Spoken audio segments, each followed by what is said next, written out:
welcome you to this special session that we have for you this afternoon, a special panel that has been organized by the Tangaza University and the partners under the umbrella Annual African Conference on Social Entrepreneurship that you have been taking part in since yesterday. This is an exciting panel on technology for humanity. What is the role of technology in catalyzing lasting social impact in African communities? So we're going to take the next 2 hours to engage our distinguished gentlemen who are members of this panel this afternoon to get their views, what is the way forward, and what are we doing that we need to do differently. So we welcome you to this very engaging session. And just as we begin, I would like to let you know who the panel members are, and I will start by introducing myself. My name is Noreen Dega. I'm in charge of programs and operations at the SME Advisory Unit at the Executive Office of the President in Kenya. It's a pleasure to be your moderator this afternoon. Our panelists for the day are, we have Kevin Gikonyo from HIVOS. Kevin has over 14 years experience consolidated in enabling people to be better in their society. He has championed for climate change initiatives, gig economy, and wealth through business entrepreneurship and social entrepreneurship advisory that he has provided. He has an edge in programming for vulnerable communities and those in humanitarian settings, where he gets satisfaction in applying his acumen in strategy, innovation, and implementation for programs with a bias towards women and youth. He is also the founder of Spine Global Solutions, social business consultants, and is currently the lead consultant in social entrepreneurship within Eastern Africa for the HIVOS Foundation. Kevin is currently pursuing a master's in development finance, accounting CPA, and has acquired knowledge in B-commerce, finance, computer science, and information systems audit. Our other distinguished panelist is Roy Osumba from IGOV. Ronald has 16, there's Ronnie and there's Ronald in this panel this afternoon. Ronald has 16 years of experience in the private sector, public service, and entrepreneurship, having held various leadership positions in technology, ICT, telecommunications, media, and banking and finance, not to forget government corporations. He is the founder and CEO of IGOV Africa Limited, and an entrepreneur invested in ICT infrastructure development, construction, healthcare, fintech, and public policy consultancy. As the head of public sector at Oracle Corporation, Kenya, Senior Manager for Government Relations and Public Sector Sales at Safaricom Limited, and Chairman of Youth Enterprise Development Fund. He has set up high-performance teams that have shaped policy decisions, both at the national and county government levels, while also still wearing the other hat, which is in the private sector approach to social economic solutions. He is a Tutu Fellow, Aspen Institute graduate, and a Crans Montana Leader of Tomorrow, and serves as a trustee of Uzima University. Not to forget, he also acts as the vice chairman of the Uzima University Foundation. Well, folks, I told you today we have quite a rich array of panelists in front of you. Very exciting. We also have Benga Sesan. He is the executive director of Paradigm Shift, a Pan-African social enterprise working on digital inclusion and digital rights through its offices in Cameroon, Ghana, Kenya, Nigeria, Tanzania, Zambia, and Zimbabwe. He is also a non-resident fellow at the Digital Civil Society Lab at the Stanford University.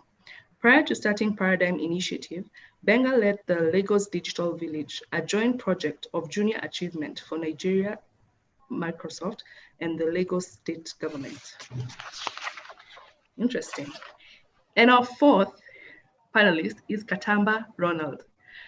Ronald Katamba is an AI, artificial intelligence, and machine learning expert.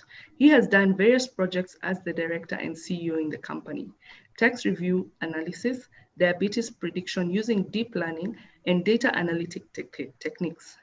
He has used various techniques during the work, such as convolutional neural networks, YOLO algorithms, which is an object detection algorithm, recurrent neural networks, also known as RNN, artificial neural networks to solve different problems, and he has also used natural language processing, NLP concepts, such as word vectors, glove word embeddings, and word2vec. So, ladies and gentlemen, kindly join me in welcoming the distinguished members of panelists who will be in front of you. As you have heard, we have a rich panel, and we definitely look forward to engaging with each of them this afternoon. Good. So, dear gentlemen, I will go into the first question of this afternoon's session, and I will ask you, what are the deliberate steps that each of your organization has taken towards uplifting humanity through the use of technology? And I'll start with Kevin Gikonyo of HIVOS. Thank you so much, Ms. Ndiga. Ladies and gentlemen, all protocols are observed. My name is Kevin, Social Entrepreneurship Lead for HIVOS East Africa. HIVOS was started in 1968, and it is globally placed with several other hubs within the world, Southern Africa, Latin America, Southeast Asia, Middle East, and Netherlands. Our headquarters are in Netherlands. So we are basically inspired by the humanistic values. Our mission is to seek new and creative solutions to persistent global problems. We offer positive counterbalance against discrimination, inequality, abuse of power, and unsustainable use of our planet resources. We innovate for social change.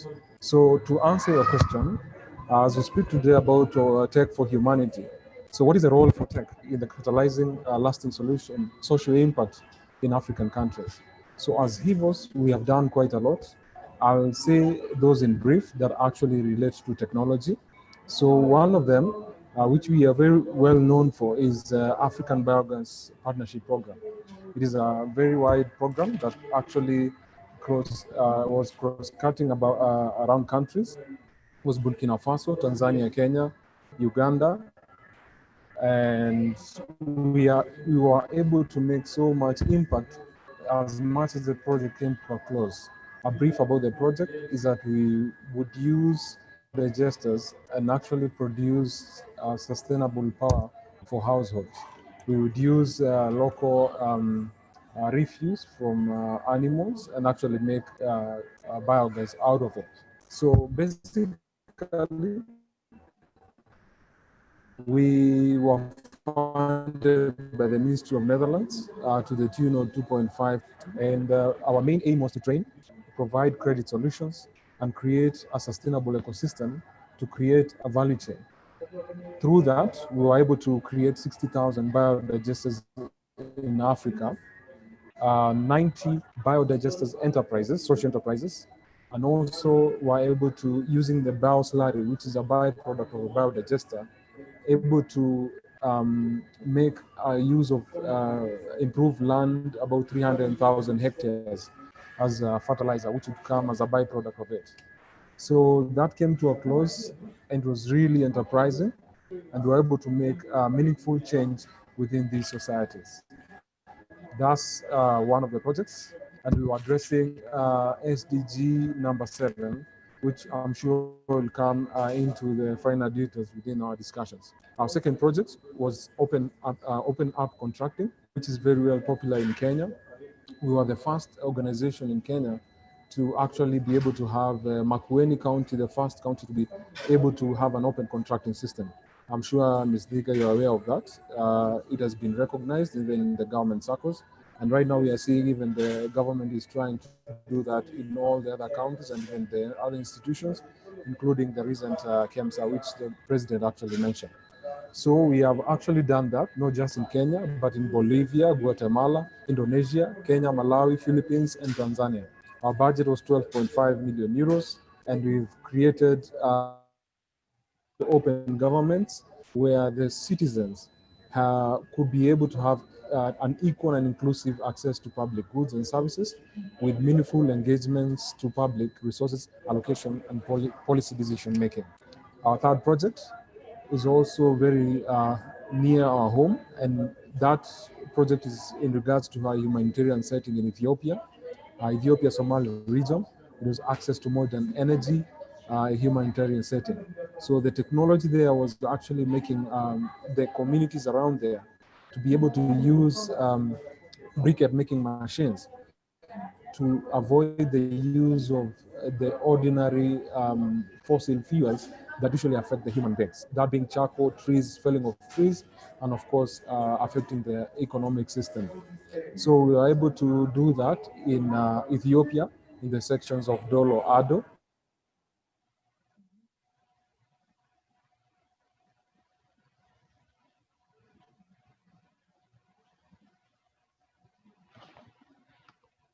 Hello, Kevin, I think. Yes. Can you hear me? Yes, you're back. Yes, yes. Sorry about that. So we're able to uplift about 5,000 households within these sections I'm talking about, and we were funded to the tune of 1 million euros by the Ministry of Netherlands Foreign Affairs, which is where we get most of the funding from. One of the other projects which I'm about to close, and it's not just a list, but just one of them within technology, is one which is very close to home in Kenya. It's called Dignity in Labor Project. This project is very pertinent with what we are facing now during the COVID times. So Dignity in Labor Project falls under our Women at Work program, which is also funded by the Ministry of Netherlands, for Ministry of Foreign Affairs in Netherlands, and to the tune of 100,000 euros, which was a pilot project. And our aim is actually to create decent work for domestic workers within Kenya, Nairobi metropolis. As we speak now, the project is at the tail end of actually launch. We are launching it on the 10th of December.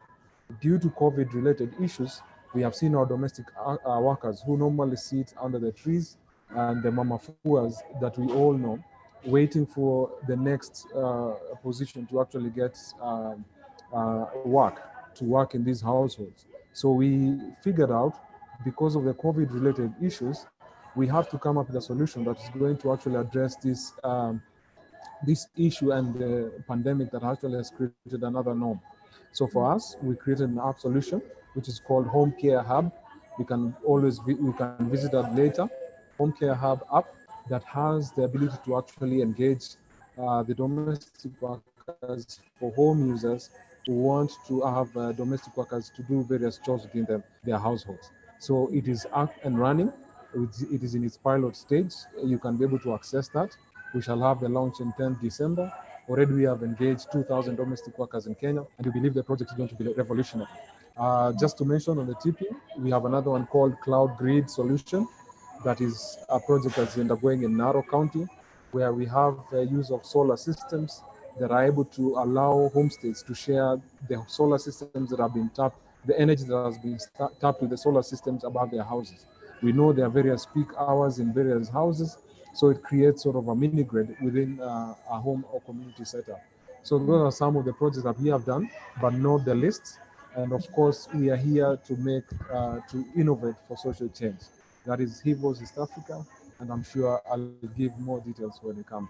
Thank you, Ndiga. Over to you. Thank you. Thank you, Kevin. Seems like you've been up to so much during this period. And especially, I like the Dignity in Labor project. Maybe we can catch up on this offline.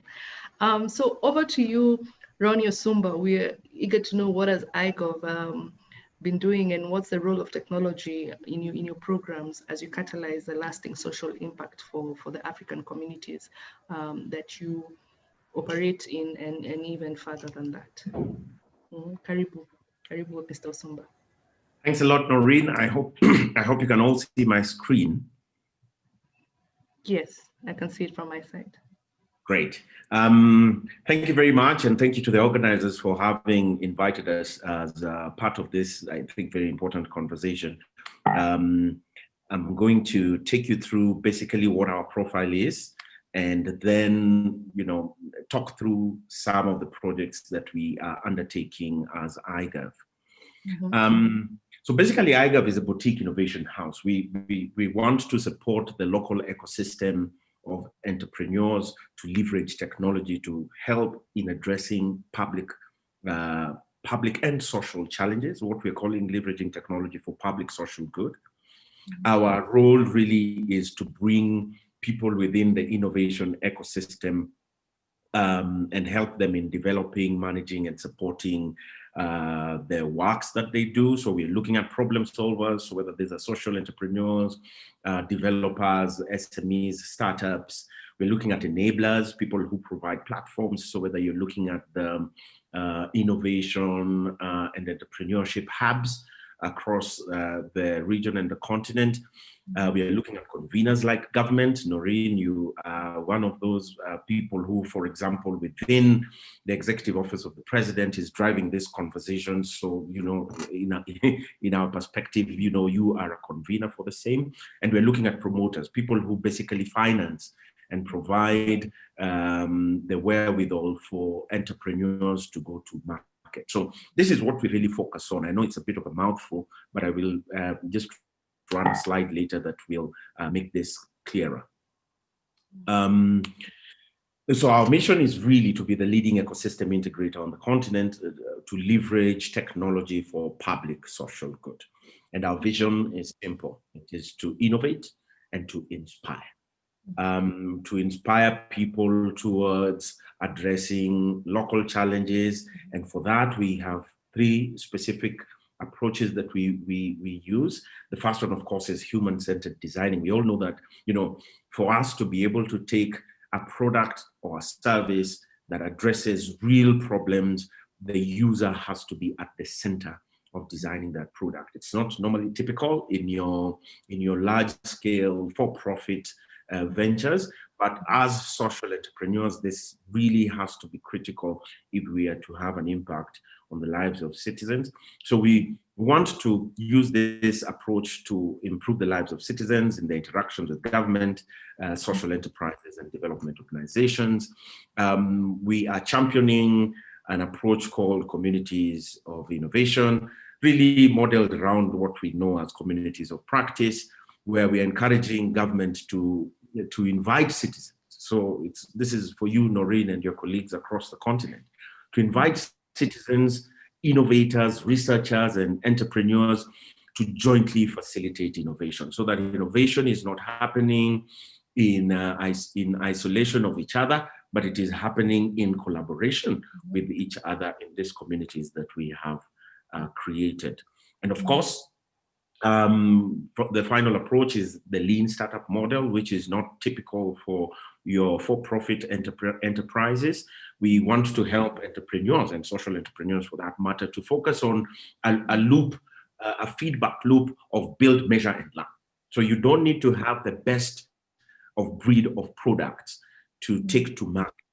You need to have your minimum viable product, begin the process of learning as quickly as possible to help you to continuously improve on your offering. So this is what I was talking about in a nutshell. This one slide captures everything that we do. So who are problem solvers? Problem solvers are, the social entrepreneurs we have on this call and many more across the continent who are addressing social challenges. They are the small businesses, small and growing businesses, SMEs. They are the startups. They are the software developers like my namesake Ronald, who are using, all this new big tech to address social challenges. So those are our problem solvers.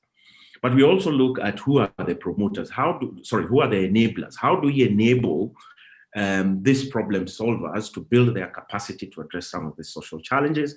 And the enablers will therefore be people who have invested significantly in hubs or labs where research, tests are encouraged, platforms, and now we're seeing a lot of platform as a service rolling out to support problem solvers, people who are creating open data. This is a conversation we need to have, again, something that is lagging behind on the continent, but that we need to pick speed on, connectivity and business training.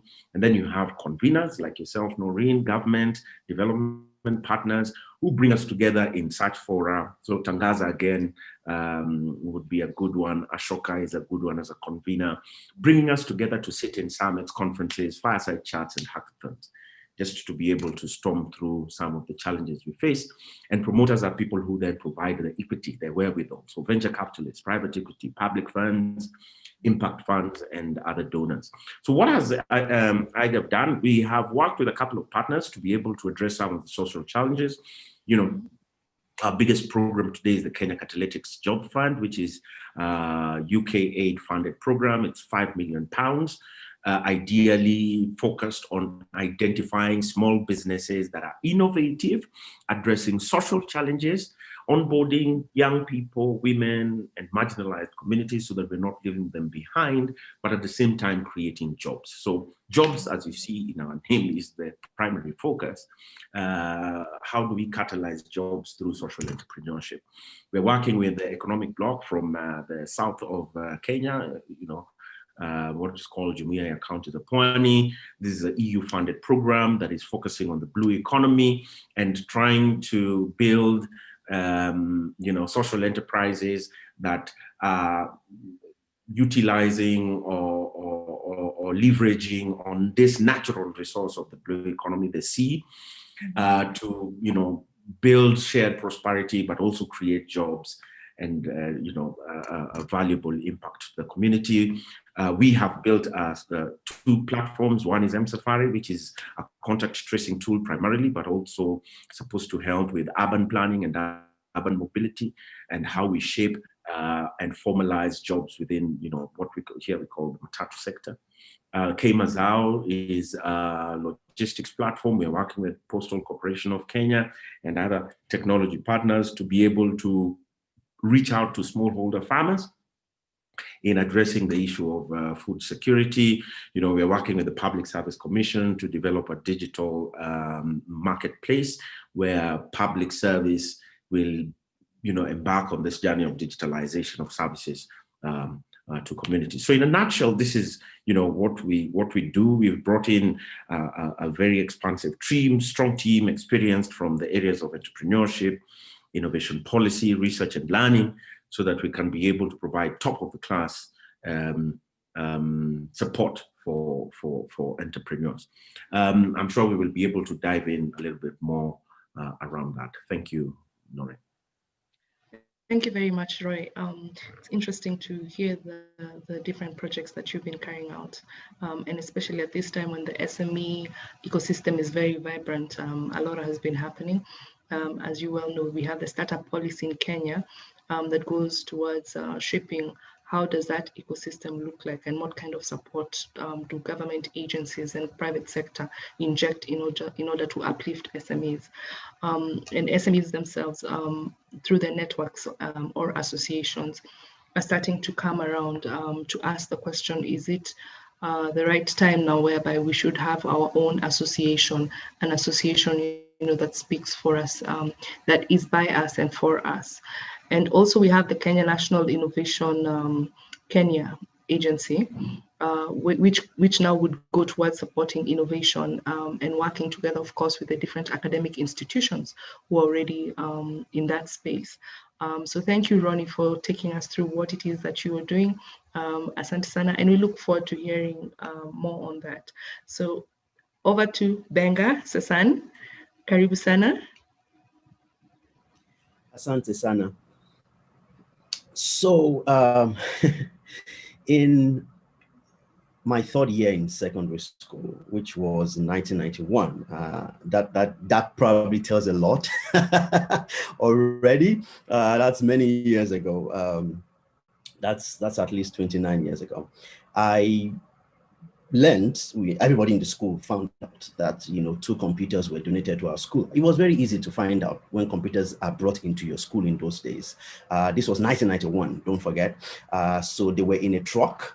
They weren't so big. It was just the desktop computers, the monitor, the CPU, which almost looked like a video player, and then the keyboard. But they were put in a truck, in a mini truck, and the head of the school, the principal, walked with this truck from the gate, about a distance of about 300 meters from the gate to his office. He walked with the truck as if he was protecting it. And then when they got to his office, they offloaded these white looking things. Everybody was excited. We knew something was going on, but we didn't know what it was. So later in my class, one of my friends in class, Wale, came back to class and said, oh, there are computers. I can play games on them. And weeks later, he would go there and come back and say, I've played games. Don't forget, when you're 13, you're highly opinionated and you're assuming you can do everything in the world. So I also went to the computer lab, but the teacher who was at the entrance literally looked down at me. I mean, I was small, he was tall. And he said, computers are not for people like you. You can't understand how to use them. I was sad and I cried, but of course I was in GS3. The girls never saw me crying. I cleaned my eyes before I got back to class, and somewhere between the computer room and the class, I made up my mind. I was going to learn how to use whatever it was, computers, and also teach other people so they don't get embarrassed the way I was embarrassed. And guess what?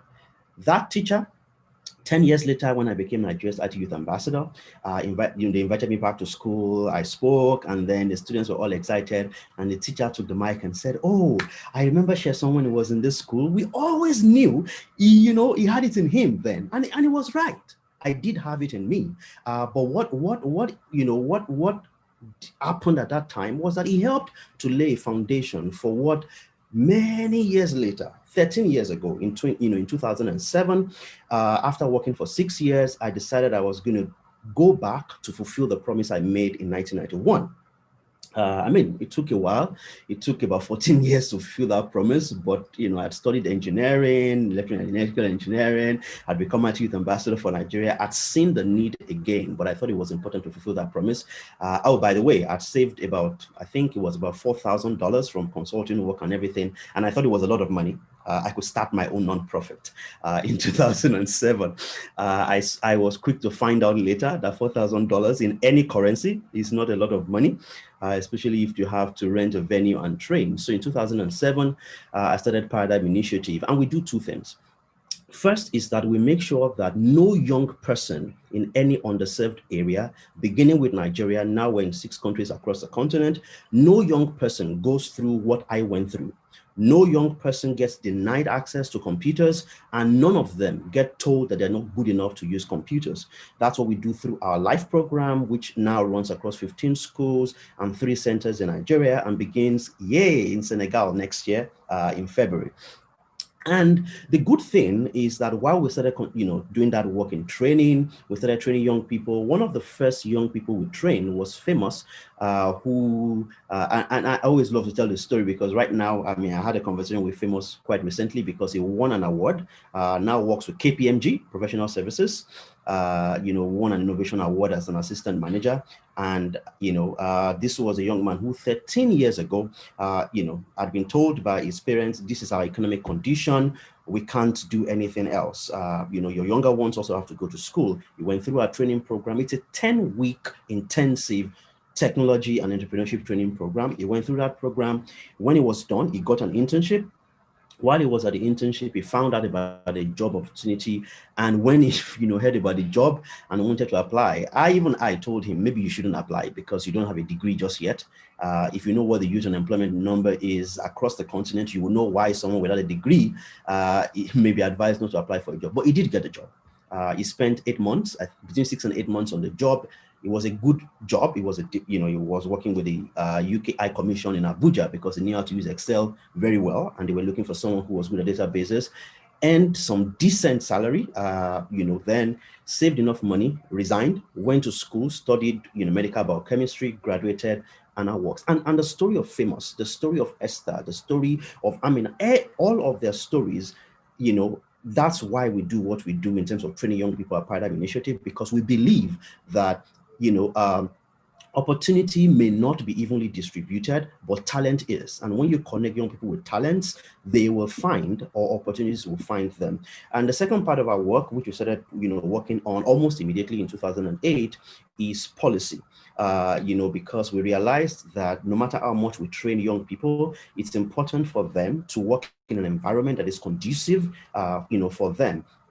One of the incidents that we are very worried about across the continent is the rate at which governments, who in the first place are talking about let's get online, let's get more people online, let's use the internet to get things done, are also still restricting the internet. As I speak to you right now, Paradigm Initiative is on top of a situation in Nigeria where some websites have been blocked because they're affiliated to a set of young people who were protesting.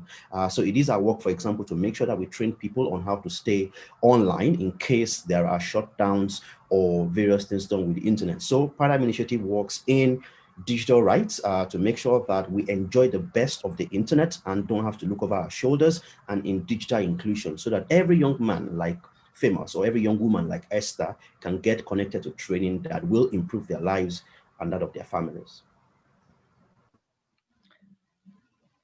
Thank you very much, Benga, and thank you for sharing your inspirational story on what led you to be where you are doing what you're doing currently. What you're doing is awesome work with the young ones and the youth, very commendable. So Asante, and we look forward to learning more about Paradigm's initiatives as we proceed into the afternoon, Asante. So over to you now, Ronald.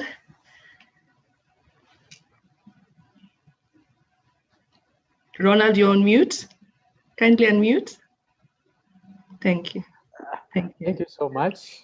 I think it's always good to be the last person because you always hear some inspiration things, and I'm really so attached about what I'm hearing here, and I'm glad to be here. My name is Ronald Katamba. I'm the CEO of AACOSE IT Solution and Jaguza Tech. And briefly, my background is I'm into software, and I started this company when I just finished my university. So when they retained me at campus, I realized that there's a problem of hands-on at the university since I was teaching programming as a course unit. And I said, no, I need to make sure I start a company and I help the students to make sure from getting a degree, you come and I train you well and you make sure you come up as an IT profession. So that was the birth of AACOSE. And through AACOSE, we said we need to start innovation as something we can do, and we have been doing a lot of innovation. And one of the most famous innovations is called Jaguza Tech, and this is the technology that is now in 4 countries, and we so far have 18,000 farmers or online who are accessing this technology. We use sensor technology, artificial intelligence, and IoT. When you talk of Internet of Things, you talk of a computer, you talk of a mobile phone, and you talk of a hardware. So we combine all those to make sure we help farmers in agriculture ecosystem. How can we help farmers who are having problem of diseases in livestock, cattle theft, information sharing, and so many information, including extension services. So the work of Jaguza is to make sure we use sensor technology to detect diseases in livestock. And we do this by using our patented devices. This is one of our devices we created, and it's already patented.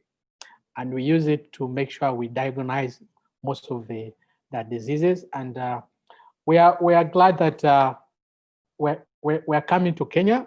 We've been in Nigeria. In Nigeria, we are coming with another technology, and I'm glad to see some of my social entrepreneurs around here. So we have a project, another project called PlantScope. PlantScope is a technology we use deep learning and computer vision and machine learning to make sure we diagnose crops. So we use this drone. This is a drone we use to make sure it goes up, it detects a crop, for example, maize or rice or banana. It sends the information to our cloud server, and then it comes to the mobile phone, and you'll be able to diagnose the exact crop, the disease that is affecting your crop. So we are so far partnering we are going to do a POC, a pilot study in Nigeria, and AgriDrive, which we are working with.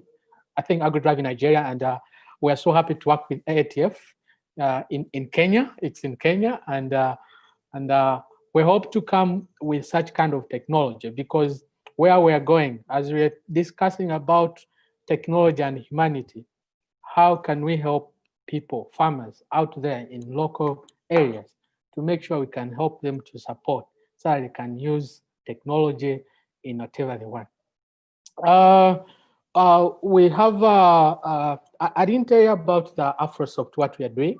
We've been at Kabalaka University as AfroSoft when we are training IoT. I'm an IoT evangelist in East Africa, and we go to universities, to secondary schools, to make sure we show them how we can use Internet of Things to make sure we help young people to be not, well, we don't want this to hear them in America, in other countries, but even in Africa here, we believe we can do this. And that's our major thing, is to make sure we uplift. I've been in Kabalaka University. I've trained most of the students from there. I've been in Tanzania, Mandela Science and Technology in Tanzania. We are trying to make sure we create the ecosystem where we can train these young people to make sure they can learn technology. And we have a lot of devices. To you, my fellow entrepreneur, if there's an opportunity, we're ready to come and make sure we give,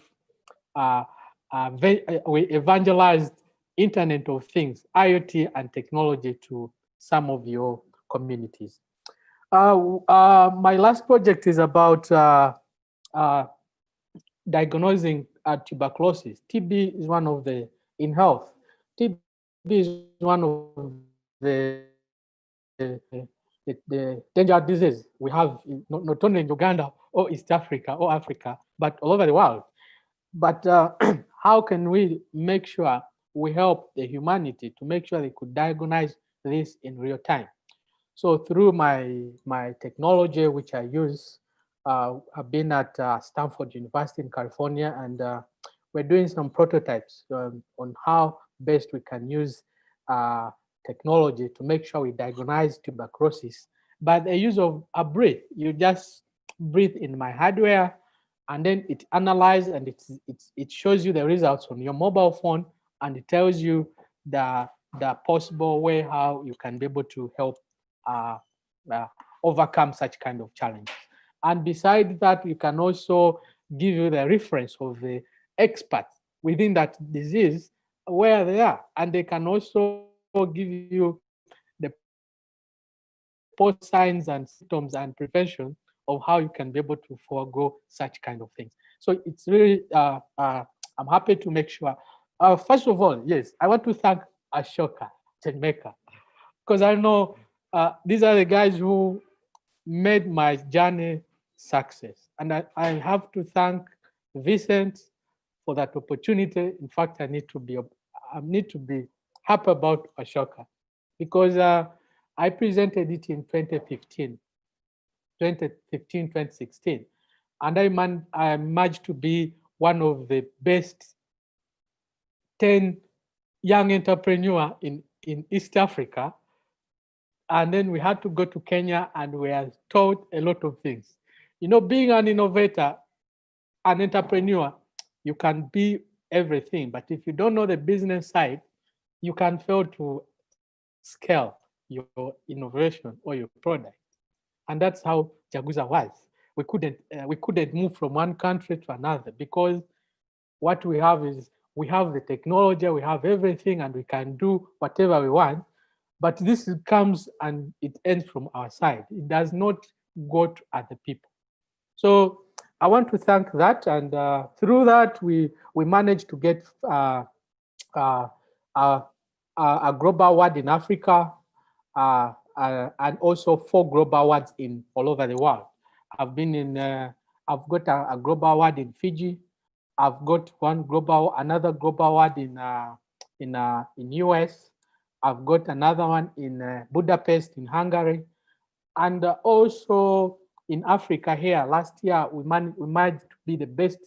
We are the ambassador of Africa Young innovator in Africa under CTA, and we managed to come up with a global one. So I'm so much interested in hearing and also participating with this, and I'm happy to be here. Thank you. Thank you very much, Ronald. And I like that towards the end of your address, you've made sure you've mentioned your awards. It's very good to cheer yourself on. It's very important because you're your biggest cheerleader. So before others cheer you on, you should be very willing and ready to cheer yourself. So asante sana. Also, I like the fact that you have mentioned how entrepreneurship is a scary and lonely journey. Most of the entrepreneurs, when they get into it, they don't realize that there'll be so much waiting for them. So with good partners and with good mentors and with good support system, you're absolutely right. That is what enables the business to move from one tier to the other or one level to the other. So it is good that you've acknowledged Ashoka, who are also the partners for today's conference. So thank you, Ashoka, for standing through by entrepreneurs as they go through their entrepreneurship journeys. So as we close on this beginning session of this panel, it would be good to acknowledge that the different panelists brought out what it is, the activities that are being carried within their institutions. And it was very interesting to note that they cut across all sectors as they try to inject technology and make sure that it's in the forefront of what they're doing. We've noted that, we're in the energy sector through this panel, we're in the finance sector, health and agriculture, and corporate governance, digital rights. So we notice that there's a good mix that's taking place within your organizations, and what you're doing is quite commendable as you work with technology towards uplifting humanity.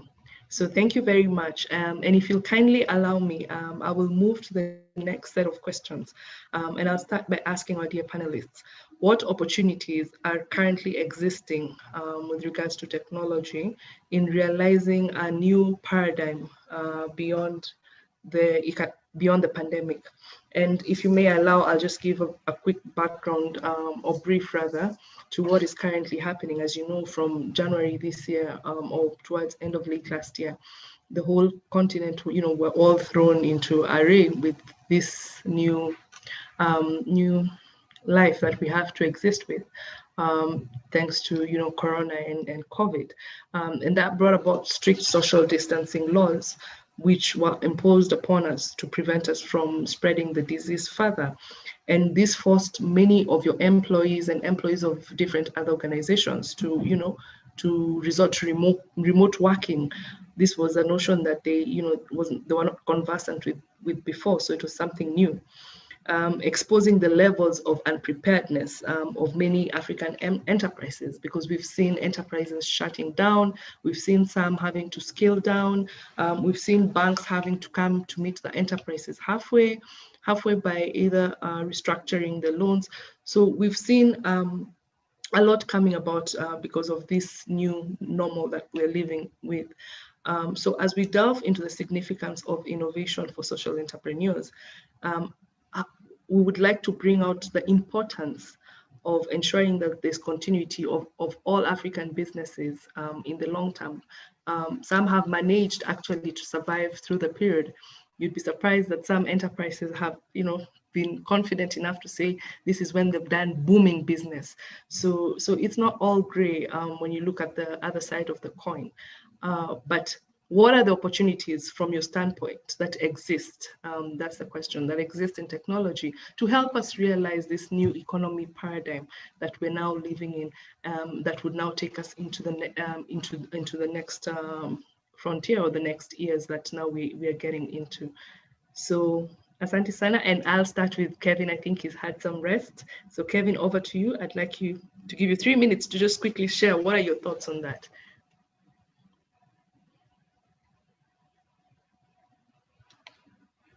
Kevin, you're on mute. Yes, I noted. Thank you, Ms. Nika.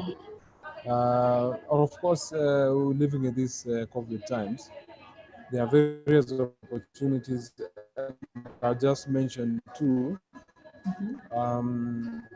One of them, which I found very interesting, was a solar-powered ventilators innovation that was done by a JKUAT student by the name of Karanja Kabini.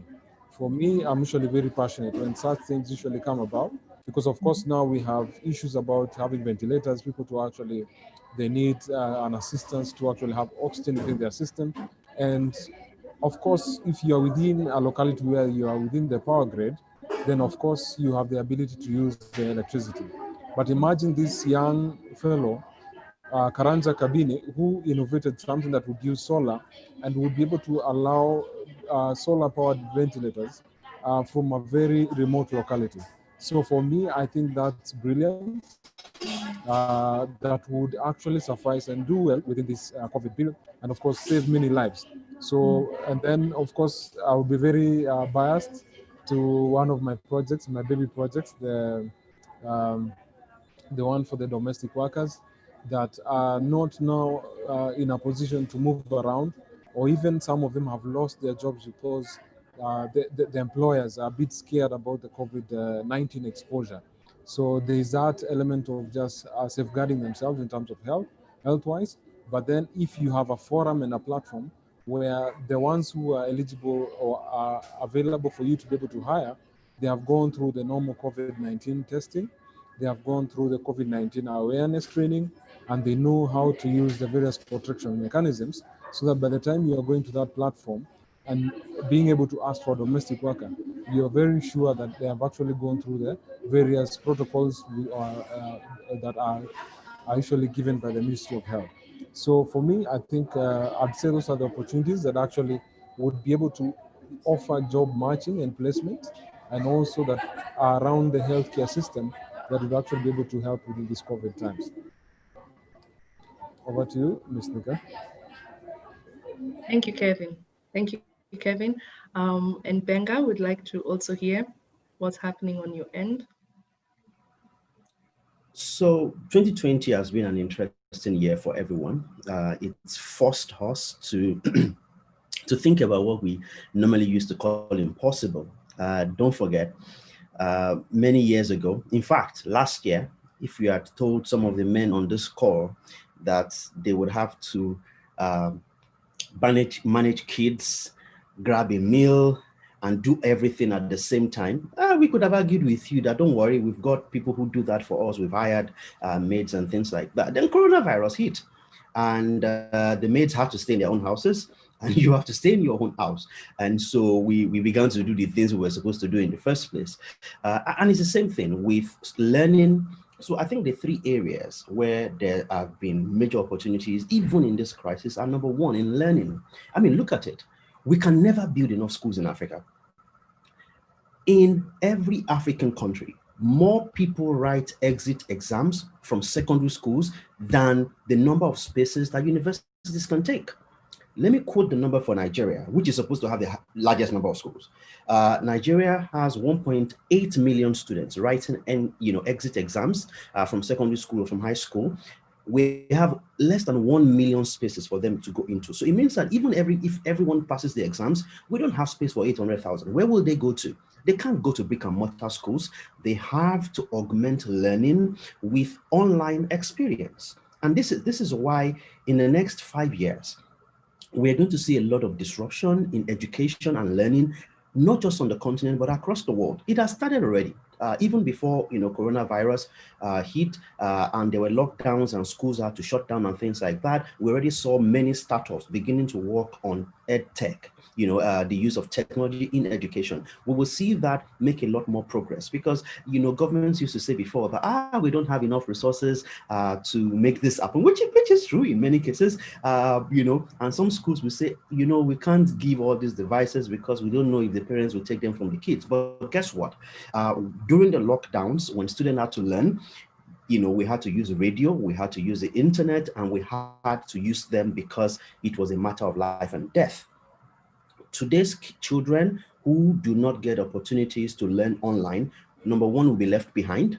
Number two, their future is predictable. They would never catch up with their colleagues except there's a major intervention. So in education, we'll see opportunities. We will have cheaper devices, thankfully.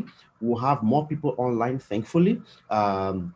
So my engineering background is showing up here in terms of Moore's law and the fact that every 18 months, the power of microprocessors double, but it's even way more than that right now. We're talking about an era of artificial intelligence, where more people will design. And I can tell you for a fact that very soon, if many countries are not experiencing that already, homework, classwork, and all of the learning components will be broken down into 160 characters in text messages so that people can learn, even if they don't have smartphones. And that will be a major, major intervention for technology in the kind of places where we work, which is the bottom of a pyramid, because forget it, they can't have they don't have smartphones. Instead of buying a smartphone, the alternative opportunity is for you to buy a smaller phone and have money to buy food. And I think the latter is what people will do.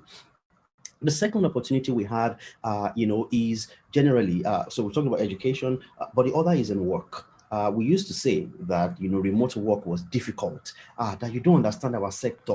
We are non-profits, we're social enterprises. We have to be there. Have you been there since March? No. Has the work been going on? Yes.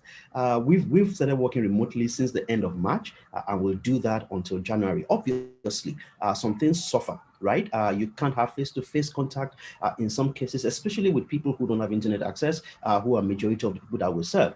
But that has forced us to begin to think of low tech and not sexy tech.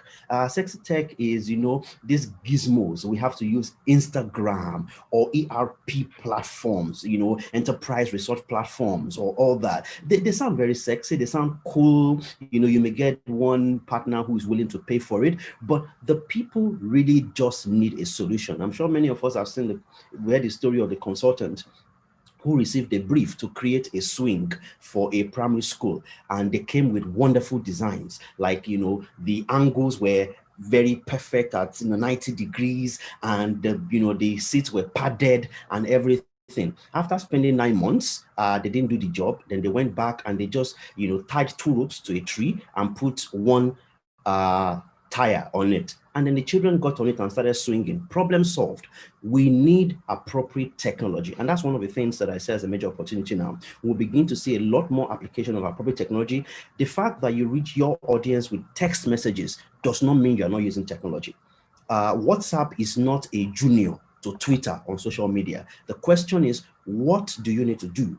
What tech is appropriate for it? And we'll see a lot more alignment and not necessarily excessive spending because tech is sexy. The third, I think, so in terms of work, there'll be many more opportunities for people to work remotely and all of that. In education, we'll have a lot more intervention using tech, as low tech as possible. And of course, a lot more innovation in terms of, people just getting more comfortable.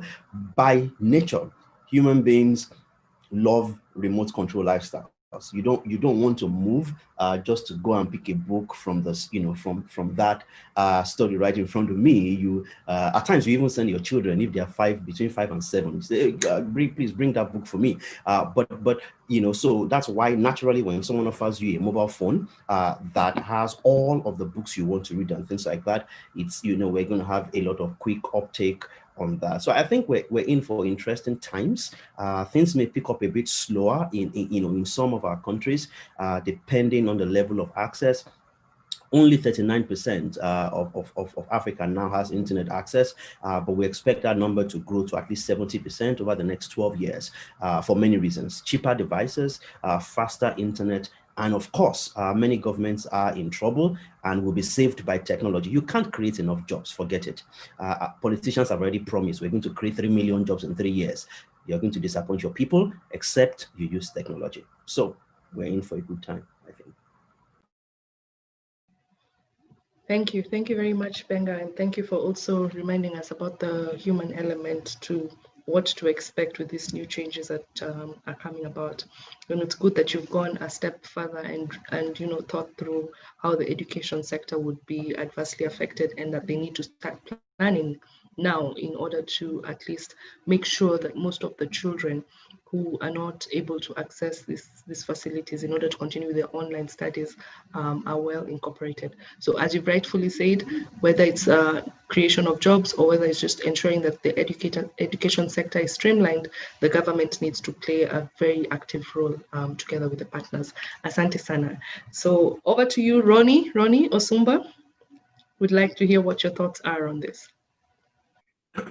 Thanks a lot. And I think this is an important, conversation to have, particularly with entrepreneurs, because as we all know, obviously the pandemic has disrupted a lot of things. It's no longer just a health crisis, it's also an economic crisis. And therefore our thinking needs to go beyond innovating around the health space. And I'm glad that, Benga has brought up the issue of education and how we ensure we already as a continent had a challenge with taking kids to school. So access was already a problem. Digital learning is not widespread and will never be as widespread as we want it to be on the continent, particularly if, like what Benga said, when we are focusing on all this big tech and leveraging just on, low tech. I used to have a boss who used to say, we don't need smartphones for the general population. We need smart enough phones to be able to allow them to access some of these digital things. But, even pre-COVID, we were all talking about what the future looks like and how do we leverage digital and how do we disrupt what was then the normal. Now, COVID has come and disrupted the normal way before we used technology to disrupt the normal. And therefore, I think the conversation is now shifting to how do we disrupt the disruption? So I think as entrepreneurs, we need to then take a step back and say, where are the new social sufferings? Where are people hurting in this post-COVID world? And obviously, health is the immediate space we are all looking at least until we have a vaccine in wide population. And I'm happy that, there are already candidates making progress. But until we have widespread vaccinations, health will continue to remain an area of opportunity, I think, for social entrepreneurs to think about how do we leverage technology to close the gap, make it accessible, make testing and all these other things affordable for the common person. But I think there's also massive opportunities just on the economic front. How do we revive and sustain and drive growth in industries specifically that have been most hurt, whether that is hospitality industry and travel, education, private schools have been closing en masse. So this is the new reality. And I think as entrepreneurs, we need to move beyond our comfort zones. Some of us had already developed 5-year plans.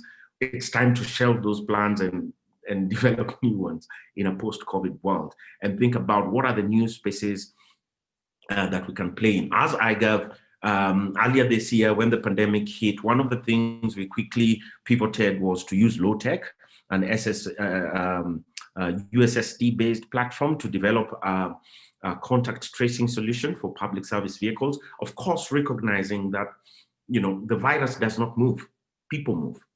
And so how do we ensure that we can be able to track the virus by tracking people? So we developed what we call M-Safari, and M-Safari is a digital contact tracing solution for public service vehicles. With the engagement of the market and with the engagement of stakeholders, the stakeholders themselves have come back and said, look, at some point the pandemic will be behind us. How does this solution help the future of our sector? And so, one of the things we quickly put together then was M-Safari is now also a digital payments platform that allows for, commuters to pay using digital payments. Here, of course, we are big on M-Pesa, but it can also use card. But also just to think like a policymaker and say, what is the future of mobility on the continent? We all know mobility is a bit of a mess. It's largely informal, highly chaotic. And if we start then collecting data around the movement of people and goods, we probably can then be able to start planning better. And people like my namesake Ronald will then be able to use this data with their big data platforms and their AIs and IoTs, be able to build solutions that allow us to move more efficiently, much cheaper, and much quicker. But there are also other spaces. I mean, if you think about it, the reality is on the continent, agriculture is still our mainstay. And agriculture is always the default for every professional. So when we all lose our jobs, irrespective of where you are, Ghana, Libya, Kenya, South Africa, when you lose your job in the city, we all go back to the village to agriculture. Unfortunately, because many of us are not trained or skilled or do not know, a lot of these practices that makes you maximize on your investments, we get left behind, and eventually we probably even become failed farmers. So I think agri-tech will begin to become an extremely critical space. One of the cohorts in our Kenya Catalytic Jobs Fund we're working with is called FarmWorks. And FarmWorks is really an umbrella for farmers. FarmWorks focuses on incubating new farmers, people who have not had the skill, are progressed in their lives, so cannot go back to school, but need to be capacity built, incubated, learn the skills, and be deployed to their farms. So, and they're using high tech for this, for precision farming, all those kind of things, learning platforms, self-learning platforms, and stuff like that. So I think you'll see some significant movement around agri-tech as well. And for me, the opportunities are massive. For social entrepreneurs, what is most critical, I think, is to begin to think about where are the new social suffering points, and how do we disrupt the disruption?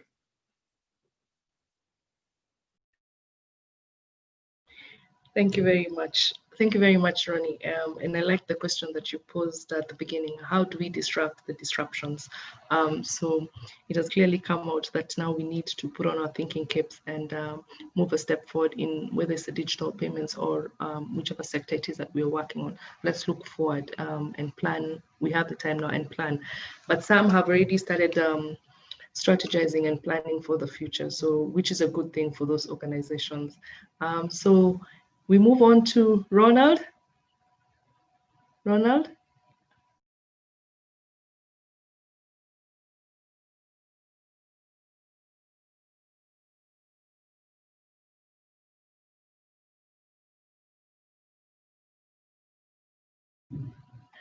Ronald, we need to hear your voice. Kindly unmute. I was saying that technology has changed our life and increasing the speed of time. We human who invented technology, we have to make sure our life are simple. Of course, we need to know that there is disadvantage and also there's advantage under technology. But it depends to a person on how they plan to utilize the technology products, the service, the application in the best way possible. I'll try to talk basically in one space, like in agriculture. Agriculture today uses sophisticated technology such as robots, temperatures, moisture sensors, drone technology, GPS technology. These advanced technology of precious agriculture are basically allow business to make sure they be more profitable to people.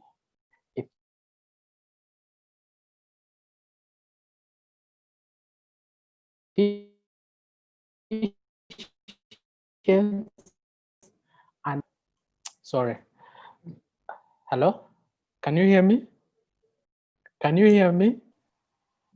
Yeah, I'll give an example of Jaguza, how we have managed to help people. We have so far in this pandemic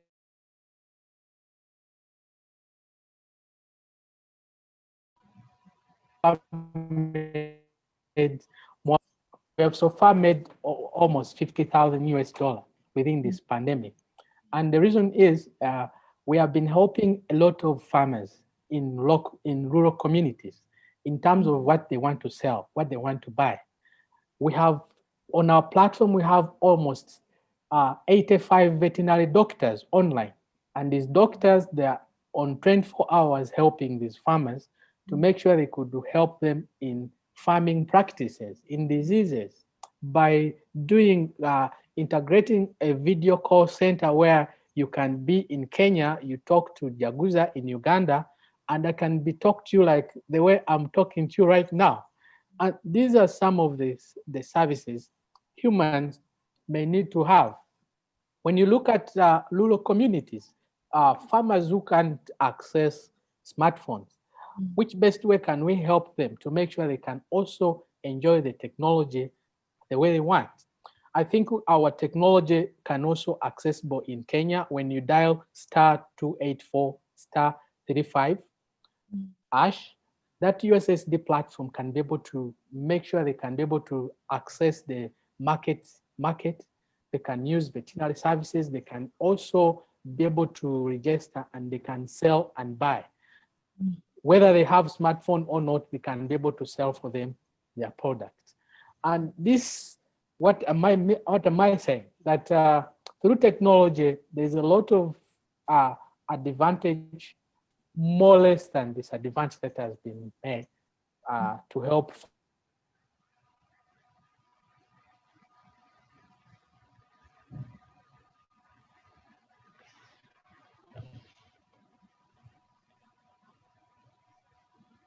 Sorry about that. I wanted to emphasize that through technology, we have really helped a lot of farmers to make sure they could have what they want. And to me, I could say that technology can help people, and it will help people, and it will also be able to make sure we continue helping people through technology. Thank you so much.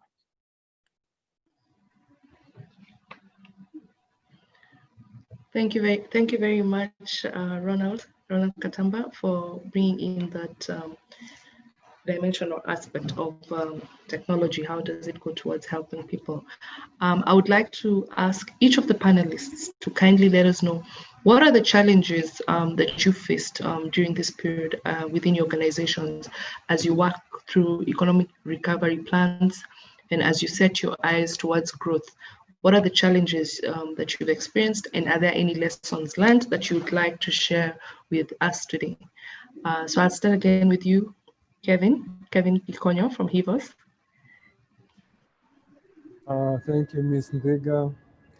Yet another opportunity. So some of the challenges I'll speak in regards to our project that we had, especially because we started during the COVID time for the one for domestic workers, the home care hub. We were supposed to do a lot of recruitment exercise and also get a lot of domestic workers in regards to training them and how to be more aware of probably how to protect themselves during this COVID period.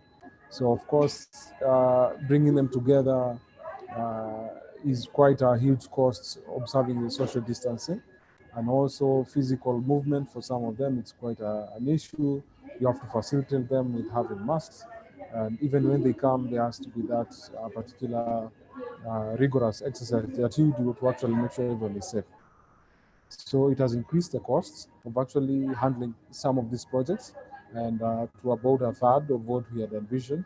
And of course, that in itself hinders us to be able to rather have that level of efficacy that we had actually hoped we'd have. So for me, I think the costs have gone high. The face-to-face interaction has been reduced. And also the issue of probably mobility at some point when we had the geographical restriction was quite an issue. So and right now probably it's a bit relaxed, but then that was quite an issue when we were trying to do some of this groundwork that we had. So I think for me those are the challenges. And probably one more I would probably increase, or rather just point out that probably we need more more in regards to policy, especially from the government. It's good that you are here, that actually are able to pick on some of these innovations from social entrepreneurs and be able to give them that platform, as much as we have people who are innovating, are creating brilliant ideas to actually move societies forward. How are we doing as a government to have policies that will actually be able to nurture this space and be able to accentuate it and have it propel further? I mean, I'll just give an example. Sorry today, Ms. Tiga, you're on my receiving end, but I hope you'll talk to your boss. It's good that President Uhuru Kenyatta mentioned about the smart hand glove, which I think is a very brilliant innovation. So for those who do not know, is a smart hand glove is able to decode the sign languages for those who are deaf to those who actually do not know the use of those sign languages. So my question was, as we speak about this innovation, does the government think about doing mass production so that even Kenya itself, as much we have these innovators, how do we nurture these guys and enable them to have mass production for selling even beyond Kenya? Why probably they should not be in a position where they feel they need to rely from some of the international or the Western donors to be able to nurture some of this innovation. So I think we need the whole ecosystem to be able to thrive as social entrepreneurs. Yeah, those are my thoughts. Thank you.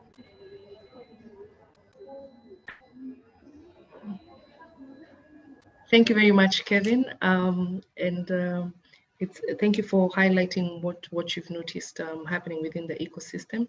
As I mentioned, in the country currently, we are looking at entrepreneurship and innovation because these are key aspects as you support business people. We have the Kenya National Innovation Agency, which is still young, under Dr. Tony, the lead right now, which is still young, but we're looking at ways of strengthening the agency so that it may be able to work with the tertiary institutions and universities, especially, to just see how it is that they can work towards supporting these important programs that you have mentioned. As you've rightfully mentioned, before we were entrusting, if you come up with an innovation, we were entrusting it on foreign partners to help us to develop it or to fund it. And most of the times what we noticed was that there would be copyright infringement, or even just having the idea, just losing the idea completely and absolutely. Some of them even mentioned to us during meetings that they would watch how their projects are actually being launched in Europe and Paris. Like, there's this person who had done this reflector jacket that the motorcyclists would wear, and anytime, like, so a car would come close to you, it would start flashing the lights, or vehicle if you're riding at night. And they actually pitched the idea to a foreign investor, and 6 months down the road, in Europe, they see it being launched, and with so much funding and so much fanfare, and everyone is excited about this brilliant idea, and it just broke their hearts. So these are the stories that are happening across the continent with our young innovators. So within our country, we're looking at how do we protect them, how do we work with them, how do we strengthen them, and then also how do we grow them, because most of them are also naive when it comes to their rights or how to run their business or take their idea to the next level. So we're hoping that the Kenya National Innovation Agency would be able to cover all this, and of course it would have support from the other different government agencies and partners such as yourself, HIVOS. So don't throw the question at me, because we are supposed to hold the question together and find the solutions together. So maybe we could discuss more offline on the same. Asante, Kevin. You're a phone call away from your boss. Some of us don't have the line, so. Thank you. Thank you very much, Kevin. All right. Over to you, Rod Yosumba. We look forward to hearing what are the challenges that you've experienced and what are the lessons learned. This is quite an interesting panel this afternoon, I must say. Yeah, thanks a lot, Noreen. I mean, this has been a difficult year for everybody. And I think the opportunities for learning and growing is there for all of us. Like every entrepreneur, I think on this call and across the continent, one of the immediate challenges we all had is, small businesses and, growing enterprises do not have the luxury of delayed projects. And, you delay the project, the impact on the business is significant, whether it is cash flows or staying on the momentum of your growth.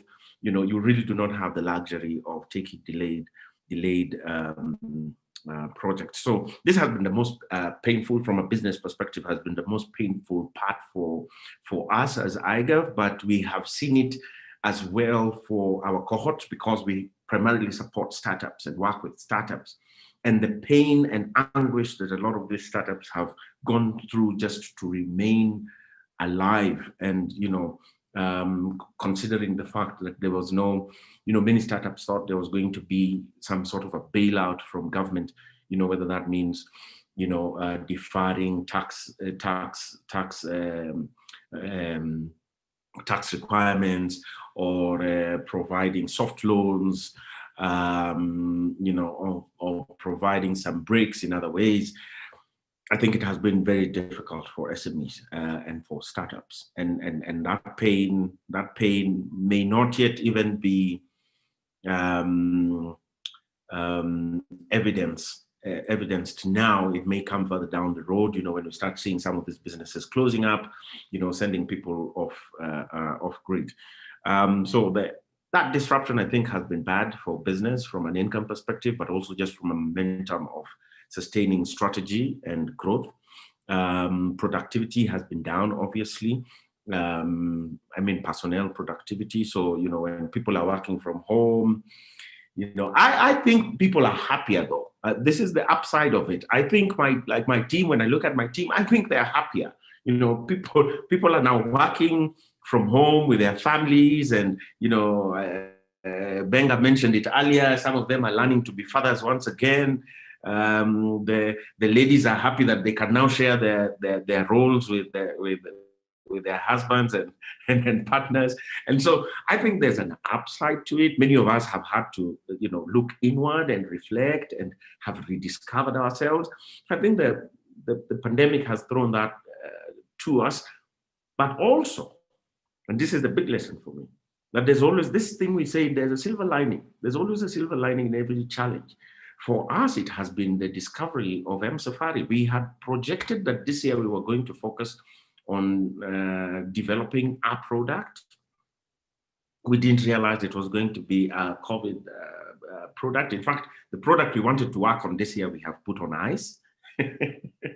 And we are now focusing on working on this product or this new idea, innovation that we've discovered during COVID. So yes, there are the painful bits of COVID, and business has been disrupted, but I think the upside is, people are working people are much happier, people are working more productively, but also I think the opportunities to discover new avenues for revenue are there. So, just encouraging people to keep their head up and to disrupt the disruption. Thank you very much, Ronnie. Over to you, Ronald. Mr. Ronald Katamba, what are your thoughts on the challenges? Thank you so much. I think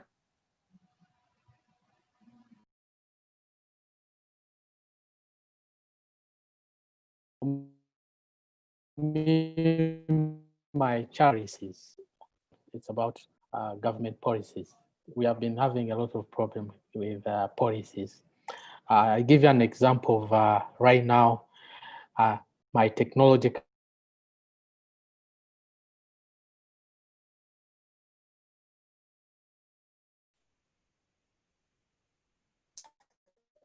working here in Uganda, even one office to another, making sure that our technology for drone can be able to be working. So up to now, we have still trying to make sure I could meet the president, because the president himself is a farmer, and he has in our country is a farmer. He's worth 38,000 heads of cattle, and he's my client. So I've one time met him, and we discussed some of the way how we can help him. to help him within his farm. And he's positive, and I've met him. So I want to introduce him about the drone, because they don't allow drone in our country. So I try to give him how this drone is going to help farmers, most especially the large scale farmers, how it can help them. So we need also to come on board to make sure the government can reduce on policies. These policies, you cannot have a drone, you cannot have this. When you go to other countries, you may find it's very easy for them to make sure they can use such technology, to make sure they can develop virus technology and such kind of thing. Maybe another problem is about language barrier. You may find when I was in Mozambique, they are using Portuguese, and my app is in English, and you go to the government of Portuguese, and they like the idea, but they don't know English. So what do we have? Yeah, we had to make sure we convert the mobile app to the language, to Portuguese, such that people can understand the language where people can use. So such kind of challenges also they come, but you have to find a solution how you can overcome that. As an innovator, you don't have to sit down and wait for the government to help you. You have to look for the government. So maybe I'll talk a little bit of no, I think I was going to talk about partnership, but I think I can give it the next time. Thank you. Thank you very much. Thank you very much, Ronald. And I'll just allow me to just move on to the next set of questions in the essence of time to make sure that we've covered everything that we wanted to discuss this afternoon. So to the panelists, I would like to ask, are there any scenarios or best practices that would be most ideal to benchmark on within the continent or beyond? Are there any good practices that you've seen out there that you feel would be ideal to take up, or rather, because Africa is the land of fertile minds, have you seen it within the continent, something that other countries can replicate during this period with regards to technology? So I'll start with Mr. Kikonyo. Over to you. Thank you, Ms. Ntega, once again. I just think probably the issue of education, as some of the panelists have said, we need to really revolutionize some of this, how we are able to tap on online learning. And of course, we've seen it firsthand. We thought it was something very utopia-like, but then it came close home. And we are doing it, some forced and some we were even not aware of how to do it. So I think that would be quite a big game changer. And of course, with this time also, we may have issues to do with agriculture that are going to affect most farmers, their movement. It has to be a bit controlled. So I saw quite a good innovation in Ethiopia. It's called SAPARM,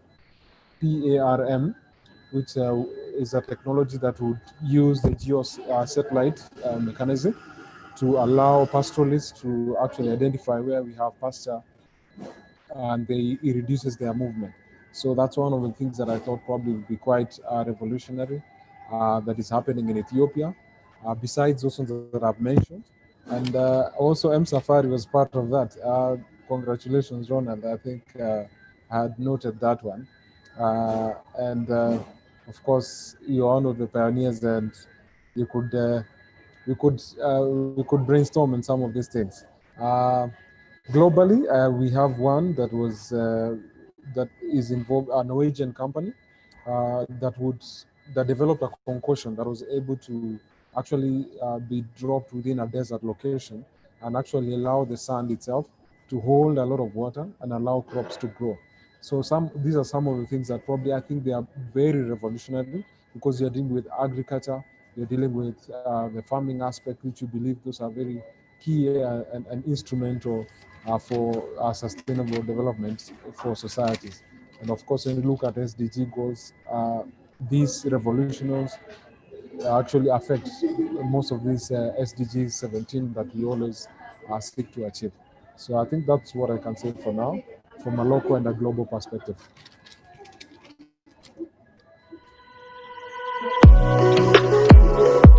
Thank you very much, Mr. Kevin. Benga, perhaps you could hear your thoughts on the same. Okay, so I'll probably quickly, put in my thoughts on the challenges we faced during the pandemic, since I didn't get a chance, and then talk about the opportunities.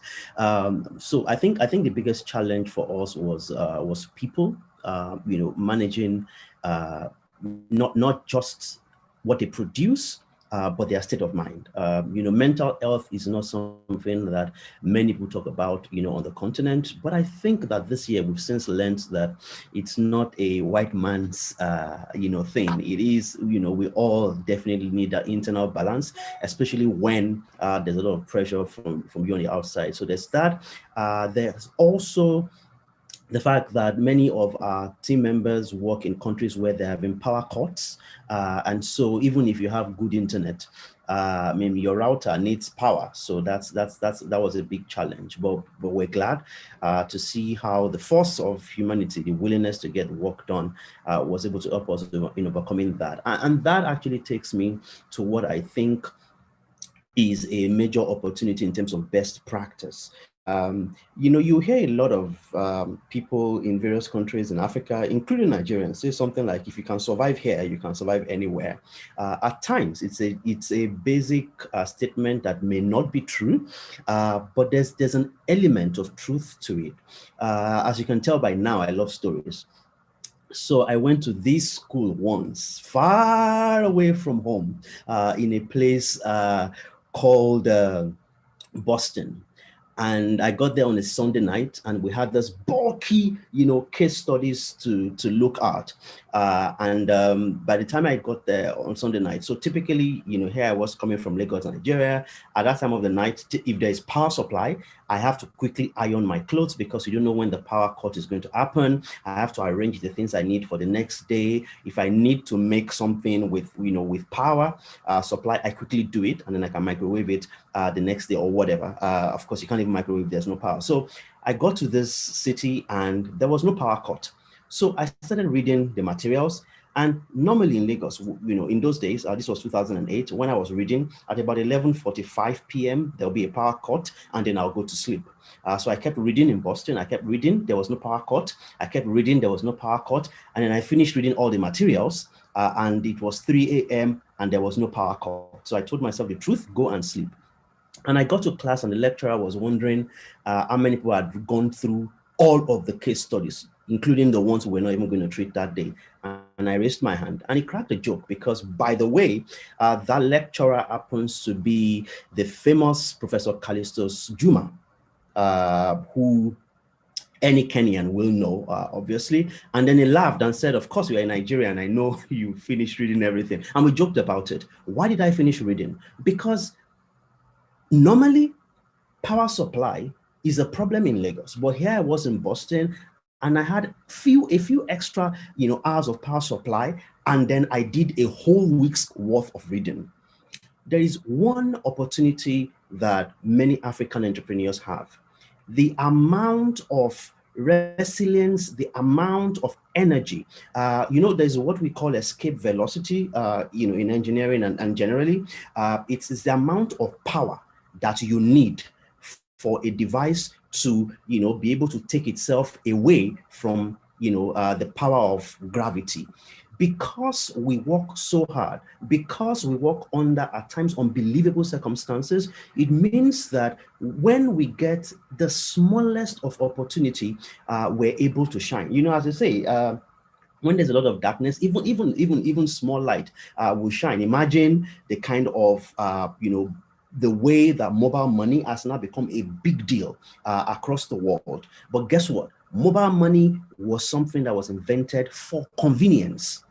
It was a struggle innovation. That's where I describe things like that. It was struggle innovation. It was not out of convenience. Oh, I've got this $3 billion sitting somewhere, and my dad's garage is there for me to sit in and experiment. Majority of the innovation that you see across the continent today are by young men and women who, you know, have lived experiences that they're trying to solve problems with. So someone in Kenya, in Tanzania, in Uganda is not able to send money in a bank because they're not banked, and bam, the problem is solved, and that becomes an exported thing.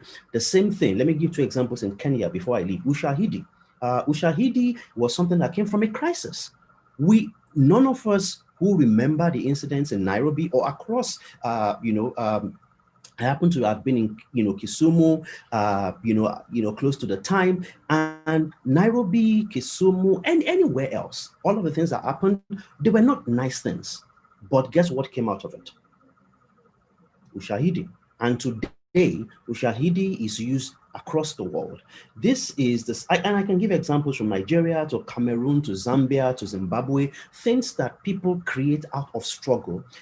But from that place of struggle comes innovation that other people are like, oh my God, I didn't even think of that, which goes to the example you gave earlier of those young men and women who shared an idea with someone else in Europe, and then they realized it was already implemented. Many of the disadvantages that we have today in terms of, I can tell you for a fact, one of the reasons why I'm not surprised that Andela is an African export is because it is not the lived experience of engineers in the US for them to need an Andela, for them to be able to get a job.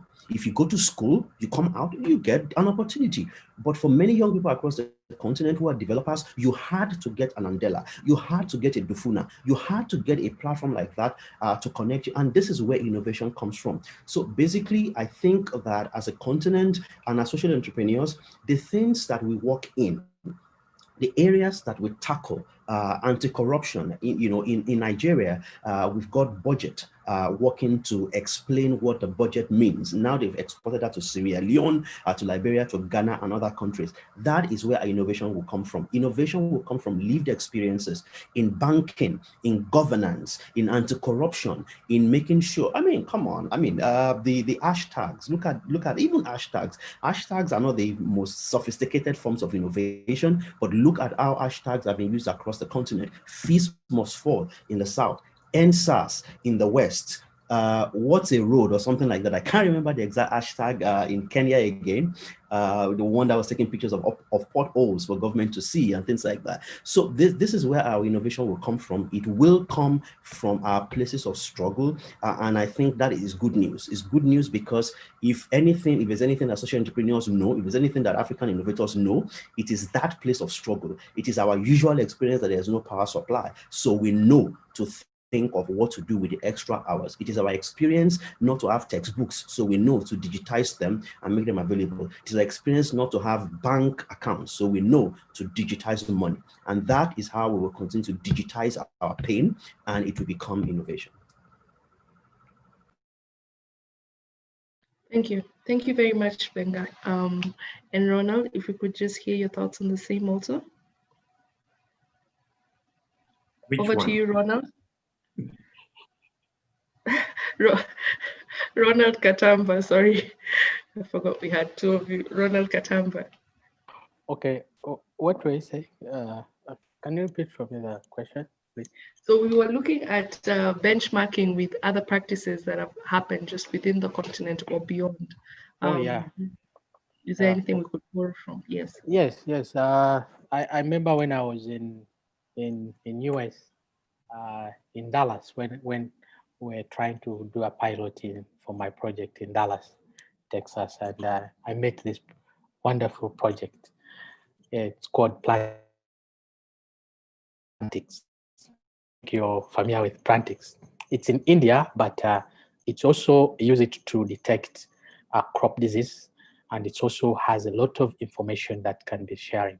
But for them, they don't use drone; they use mobile phone.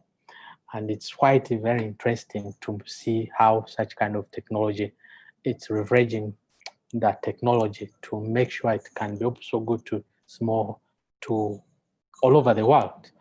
Here in Africa, we have a project called CTI. There's an organization called CTI that is working towards helping in health and agriculture. And these are people who have been doing a lot of technology in health, where you can be able to talk to the doctor without you accessing the doctor, so you can be able to make sure you discuss whatever you want to talk to the doctor, and we can be able to help you in real time. So such kind of technology here in Africa, I think they're going to be able to help a lot of people in communities to make sure they could not even have time to visit maybe a garage, doctors within their facility, but they can do everything online. Yes. Thank you very much, Ronald. Yeah. Thank you very much, Ronald.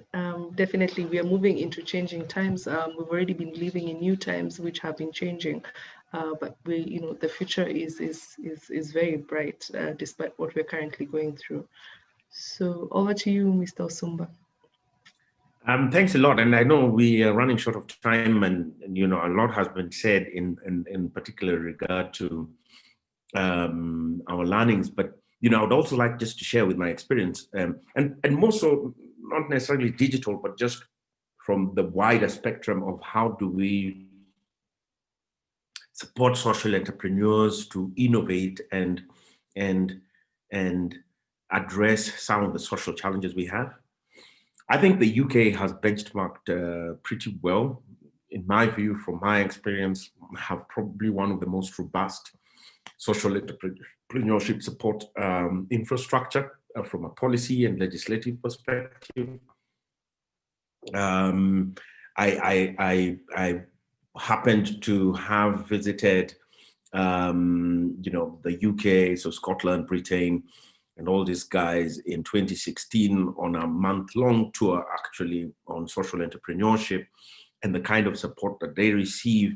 And I think we on the continent need to begin to appreciate that social entrepreneurs feel an extremely critical gap in service delivery. A lot of the things that government is unable and in some places unwilling to do, whether that is in healthcare, in agriculture, in transport, in education. There are a lot of entrepreneurs who have great ideas, are willing to do it, I do not need to be paid for it, but want to be supported from a policy and legislative perspective. So I think we need to have this conversation with our governments on the continent and push for formalization of what I call the third sector. And the third sector is this non-profit, not-for-profit, but addressing critical solutions using entrepreneurship approaches. If we can be able to support this, I think we'll be making a quick step forward. On the technology part of it, again, the UK government is one, I think, of the most progressive in driving the use of what is now called GovTech. Again, GovTech is a completely foreign terminology on the continent. We all know EdTech, AgriTech, FinTech, and all these other techs. No one is talking about GovTech. No one is talking about civic tech. I think, again, it's Benga who talked about Ushahidi. And, Ushahidi is one, I think, of the strongest civic tech examples I can think of anywhere in the world, But there are a lot of, governance, human rights issues that can be addressed by entrepreneurs using technology. So I think there is need to have that very deliberate movement towards defining what this third sector looks like, but also defining the support that government on the continent can give us. And there are many things we can do. We can formalize what I had talked about earlier in terms of communities of innovation. How do we purposefully build these communities? In the NGO world, people know about communities of practice, right? And they've worked pretty well. They've built frameworks that are replicable and scalable. Let's do this with innovation as well through communities of innovation.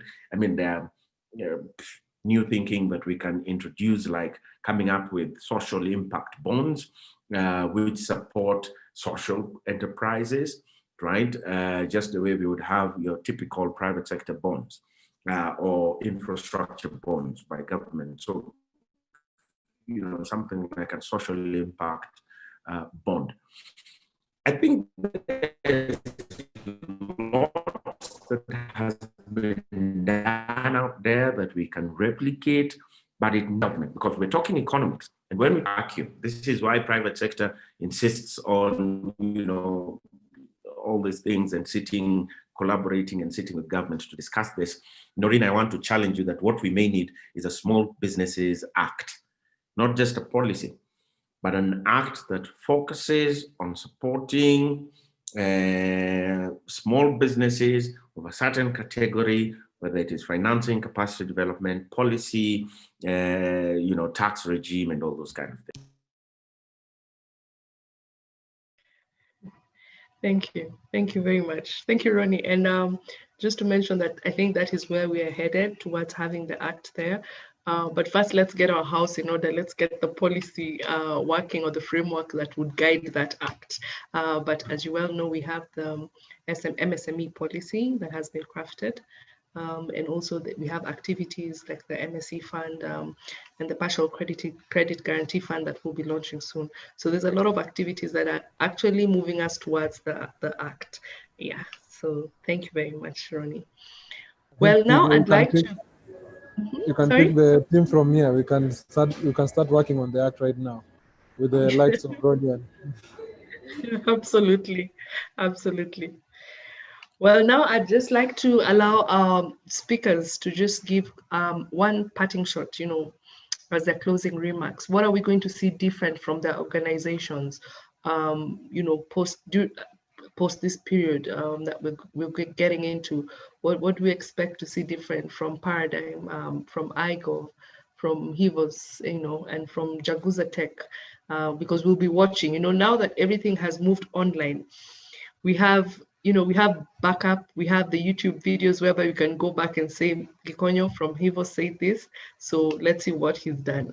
So as your parting shot, what should we expect to see? For us at HIVOS, even during this time, we are more focused on enabling informal work. And of course, we have a lot of emphasis on inclusivity, be it women, the youth, people with disability, the marginalized communities. So you'll see a lot from HIVOS in regards to informal work and enabling them to be able to get an extra income from whichever cadre they come from, as long as they want to do that job, and making sure they do it in a very decent and honorable way. So we'll have more to do with that, ensuring that they have decent pay, they have security, less of probably sexual harassment. There's also a big research coming up in regards to anti-sexual harassment, and we want to have a portal that where we are going to have people address their sexual harassment issues using this technology, and whichever company you work for. And we've had these incidences here and there, probably work in an NGO or corporate government, and you have sexual harassment issues that probably the HR is a bit biased, cannot pick up. So we'd have that coming up in a very big way. We will also do a lot of climate action, ensuring that we are able to conserve our environment. There's a lot of advocacy that we're going to do in regards to climate action activities that you're going to see post-COVID in the very near future. And also in regards to mini-grid systems, where we can be able to reach the communities that are not within the normal grid. So we'll be able to have the mini-grid systems that would operate within remote areas, create markets, because some of these things, they look as if they are quite huge, but they end up affecting the normal workings of communities, improving their livelihoods, making sure that woman, the Wanjiko down there, gets an extra plate, that the children within our home are able to get a balanced diet, for example. So just having some of this power brought to them, it elevates so many things. And as we have spoken earlier, it will also bring the issue of education. It will bring the issue of enabling them cook well, getting an extra income, because some women would actually use that to probably even the young men would do probably things like shaving, a barber shop, probably a salon. I mean, there are things that will just touch on the lives of human beings. So for us, we are more in touch with things that are human-centric, that are people-driven, and we want to make sure that we have the biggest impact as much as possible as we operate within our space. We want to create and work together with communities, have solutions that are very well domesticated, so that we do not have a push-down kind of attitude that usually is bedeviled with so many international organizations. So for us, we want to go to communities. We have solutions that come from bottom up. They tell us this is what we need. And of course, as social entrepreneurs, we normally follow the process that we analyze the problem. Then after we do that, we find out what are the causes that are bringing up this problem within societies. And after that, we try and link these findings that we find in various communities to the solutions that we think can actually work from a local setup and even from an international benchmarking setup. Then after that, we can be able to have elements of addressing it through funding. And I like what Ronnie has talked about. I think it's a high time we need a social impact bond kind of infrastructure that we can be able to actually mobilize some of these ideas. We could have brilliant ideas, we have brilliant ecosystems, but as long as we do not have funding, there's nothing much we can do. And to be fair to the whole scenario, is that out there we have so many philanthropists that we just want to put money to see that it has done the good in societies as much as possible. So imagine you have this person with money, and you have this guy with an idea in the rural Kenya of probably Turkana, and they cannot be able to match the two to make an impact in societies that they live in. So if we have a social impact point, then and this act that we are talking about, that be able to connect, create that infrastructure, that we're able to connect from a ground up to the investor, to the social impact investors, and to the guys who actually have these ideas that are oftenly based within their community settings, and they have experienced the pinch of probably what they're suffering from. And I think if we have that conversation and have that act, have that infrastructure, and have these social entrepreneurs, the likes of what we have within the panel, and those within Kenya, and even Africa, we can begin to have the conversation of elevating communities and having social impact that will be sustainable through technology. Thank you. Okay, Kevin, before I let you go out, we have a question that has been fielded. Does HIVOS partner with social enterprises? Maybe you can answer that to the panelists. Yes, in fact, one of our overriding and overarching theme is to find front runners. That's what we normally do. And what we normally advocate is to have solutions that are from the communities themselves and avoid the issue of having a Western versus top-down approach where you want to show certain technologies or even solutions to scenarios without listening to the people down there. So one of our overarching themes is actually to deal with front runners. They could be based in communities. We sometimes find scenarios and communities fund and also mobilize communities to form social enterprises in scenarios where they lack. So if we find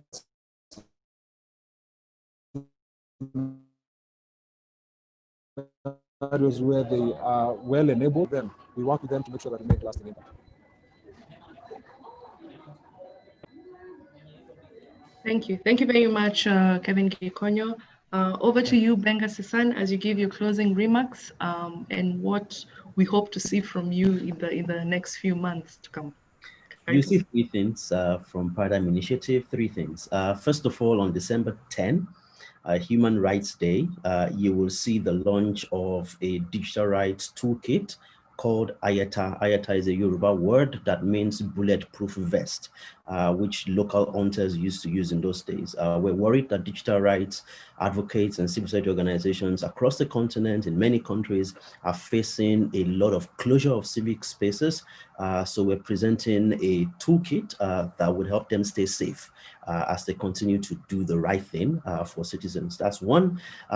Secondly, our beautiful and wonderful Digital Rights and Inclusion in Africa report, if I may say so myself, it's something I always look forward to every year because it tells the story of the continent. In many countries, we have digital, strategies, but at the same time, in many of those countries, we do not respect digital rights. So we like to compare both. For many countries, for next year, there will be 20 countries, including Nigeria, Kenya, Tanzania, Cameroon, and many others. I look forward to seeing what the landscape is on the continent by February 2021. 2020 must not stay much longer. And last but not the least, we look very much, we're starting a new journey in Senegal, where we're taking our digital inclusion training for young people. It's an experience we did in a cyber cafe in Lagos, Nigeria, 13 years ago, and it has worked out well. Now, thousands of students have improved their lives and that of their families. So we look forward to doing the same in Senegal. We do not, again, I don't think any young person, either from Nigeria or Senegal or from Algeria all the way to Zimbabwe, no young African should face the kind of intimidation and harassment, that I literally faced because I just wanted to touch a computer as an innocent 13-year-old. So we look forward to that happening, in Senegal. And just to thank Ashoka and thank the hosts, for today, and also, of course, you, Noreen, for the questions, and to say that, this is not theory for us in Africa. Tech and development is not theory for us. We've missed many trains. We've missed many opportunities. This is the last train. We must make the best of it. We must focus on innovation and not, worry about creating climates of fear in the names of various excuses. Our young people must be supported with policy to innovate so that as a continent, we can stop being the joke of the world. Thank you. Thank you, Benga, for that passionate closing. Over to you, Mr. Osumba. Thank you for having us, Noreen. I think it has been an enriching conversation. As IGOV, we commit to see three things in the horizon to just continue to spar, and our focus really is on addressing our social challenges on the continent using technology. And we believe that the first thing we need to focus on in the new year is what we are calling the IGOV Open Data and APIs platform. So, how do we expose all this rich data that we have across the continent so that we can be able to leverage, big data technologies, analytics, to be able to have a better understanding of our social challenges, but also to then guide our responses to those particular challenges. So we are already working on the wireframe for this, and we hope that in the new year, we can be able to make this available, of course, starting with the East African region and then hopefully growing our footprint across. Obviously, with that goes along the conversation around data governance and how to enrich that across the continent. Kenya has already done its I think only Kenya and South Africa on the continent have an act on the same. Kenya has now appointed a data governance commissioner, a data commissioner. So that is good progress. The second thing you will see from us, I think, as we support governments and social entrepreneurs, is we need to understand how digitally ready we are as nations, as a continent, as organizations, as government. So we are going to do, at least in Kenya for the first time, what we're calling the Digital Readiness Index, specifically focusing on government and its agencies. And at the end of that, we will be able to produce a report, because even as we talk about a digital economy and moving towards enabling digital for shared prosperity, people need to be ready. I mean, this it cannot be all talk without being ready. And so we really want to be able to start measuring this and call those who are not stepping up to account. The final one is, and this is, a passion that we have picked up recently, working with a couple of institutions, but more importantly, an association of international futurists called La Futura. La Futura thinks about the future but thinks about also, so this is scenario planning and thinking about what does the future hold, what does it look like, but what do we need to do now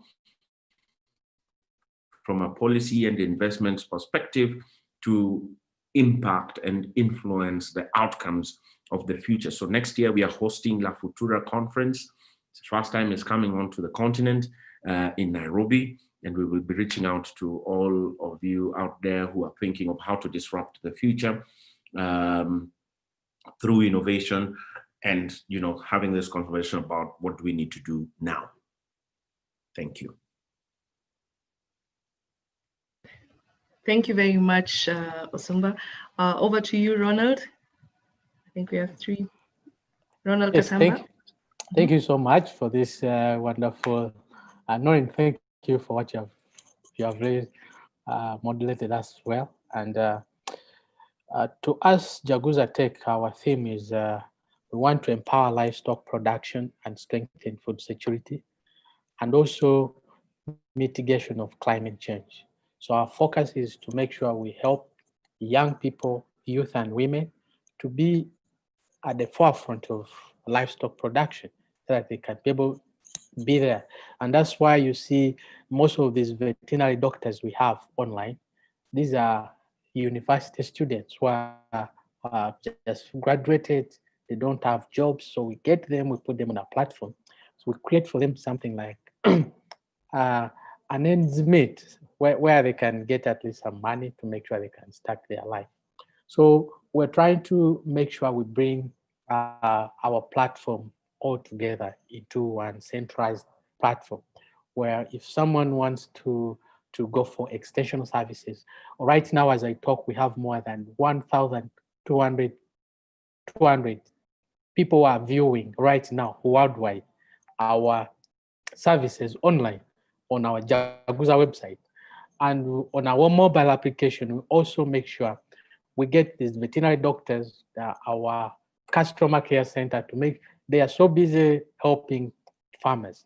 And these are youth and women we want to bring on board to make sure they could be able to promote. They can go to the villages, to communities, to make sure they could sensitize.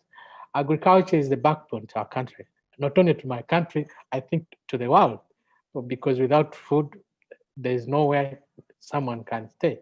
So being that, we are trying to make sure we forego the problem of food security in our country and other countries we are supporting. Lastly, I want to thank the team, and I'm so glad to make sure to meet one of the best team so far. And also to you, Noreen, I want to thank you, and also to thank Ashoka, because my journey, I have a journey where I've come from, and it's Ashoka where they started. I started working with Ashoka from day one. I think in 2014. That's when I started joining. So I want to thank them for bringing us to give us this wonderful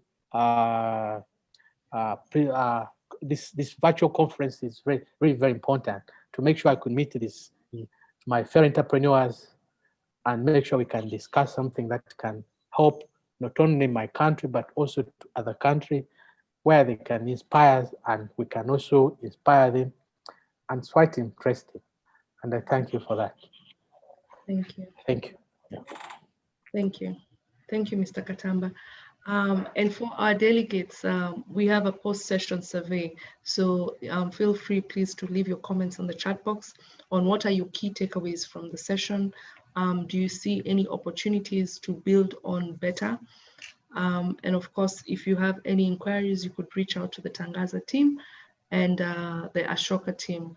At this juncture, I would like to thank my very able panelists who kept the 2 hours vibrant and who made this more of an engaging and discussion whereby, we're looking forward to what is there next for us, as opposed to should we be scared about what's coming? No. In fact, I think following this panel, we are quite ready for what the future holds for us in terms of tech. Katamba, thank you very much for what you're doing in technology. As they say, the first billionaires came from mining, the second lot of billionaires came from manufacturing, and now the third set of billionaires are coming from agriculture. And this will only be made possible through, through the use of value addition and technology. So thank you very much. Benga, it's been interesting to learn about your journey and how you've used your passion and experience to get you to where you are today, elevating the youth and working with the youth, ensuring that they never go through the experiences that you went through. What you're doing is commendable, so we will say asante sana. And to Mr. Ronald Osumba, thank you very much. You've been working with the governments to shape their policies, and also as you come up with these great innovations, which are very commendable. We say asante sana. We understand that the link between the government and the private stakeholders is quite an important link, because that's how you get things going. Sometimes the private stakeholders would end up running a mile ahead because governments might be slow in how it is that they formulate or carry out things, but it's quite commendable what AACOSE is doing in that space, and we can only encourage you to continue further. The same for Mr. Kikonyo. HIVOS has been carrying out commendable work, and we like the fact that you've moved now to counties, because there's devolution currently in the country. So you've moved into the counties to see how you can help them with governance issues. So very commendable, and what you're doing in energy and the social enterprise sectors that you've just mentioned. Asante sana. And we agree that innovation will only come from our lived experiences, as mentioned during this panel. Innovators, we have delegates who are innovators. We need to encourage them to push, because this is their time, as we've rightfully said. And this is the last train also, as Benga has mentioned in his closing remarks. And as the government, we need to be encouraged to have supportive policies and to create a coexisting environment that would elevate technology, through the various discussions that we've been having. And the question that I'll leave you with today, and I hope it imparts whatever it is that you're doing, is how digitally ready are we, as we've been asked this afternoon? That's a question we each need to ask ourselves. Do we see the opportunities? Do we see what our role is? And do we see ourselves creating lasting impact through whatever it is that we'll do during this new paradigm that we're getting into? So from me, Noreen Deka, it's asante sana. Karibu sana. Thank you all. Thank you. Asante. Asante. Please feel free to leave. I think the video will be shared by the organizers of the conference, Tangaza and Ashoka. Asante.